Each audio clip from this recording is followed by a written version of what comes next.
The idea of the electric FAD is to recharge by day and by night attract zooplankton, which would in turn attract bait fish, which would in turn attract higher trophic fish. The initial experiments have shown that there is ample sunlight at 33 feet to solar charge the landscaping lights inside the housing. For the housing, I used the biggest readily available PVC fitting, which is 4-inch.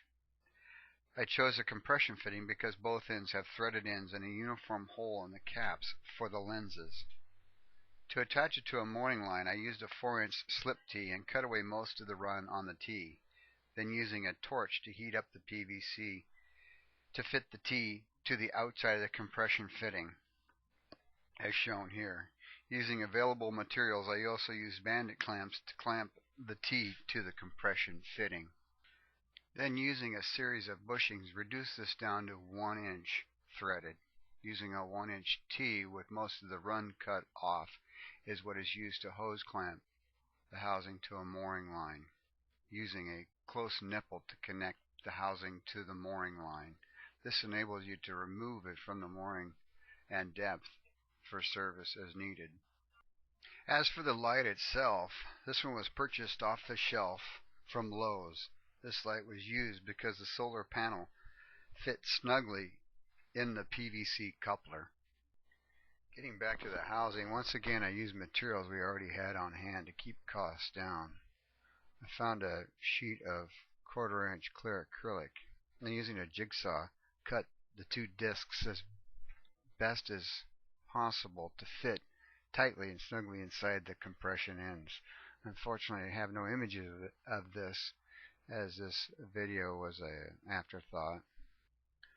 Once the two acrylic discs are cut, I use aquarium silicone to lay a heavy bead on the edge of the discs where they will ride inside the compression ends, ensuring that there's a seal all the way around the discs but not completely compressing the silicone. Using the heavy bead as a gasket and compressing upon final assembly once the silicone had cured. Once again, using materials we already had on hand, I used this sheet rubber to make the inner gaskets, 1/8-inch rubber, using the fitting and tracing around it to make the pattern, and then cutting it just simply with a pair of scissors. Using a thin coat of silicone on the inside of the gasket then to hold it inside the lens, just to hold it in place, not really so much for sealing. Then I used a light coat of Dow 4 on the inside of the gasket for final assembly to allow the gasket to slip enough on the sealing face while applying enough torque to get it to seal on the housing. The main fitting, or the main part of the housing itself, had a bit of a seam on what was going to be the sealing surface.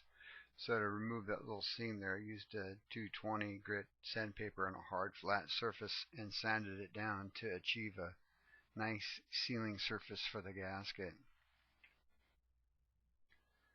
This is what the finished surface looked like, at least after I got done sanding it down nice and smooth to create the sealing surface in on the housing, doing this on both ends.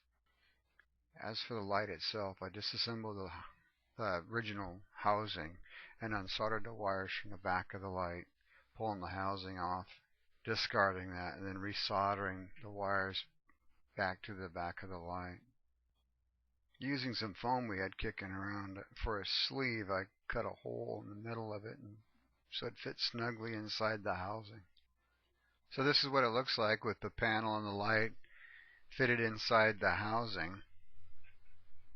I'd recommend doing a drop test without the light inside the housing to ensure you have a good seal.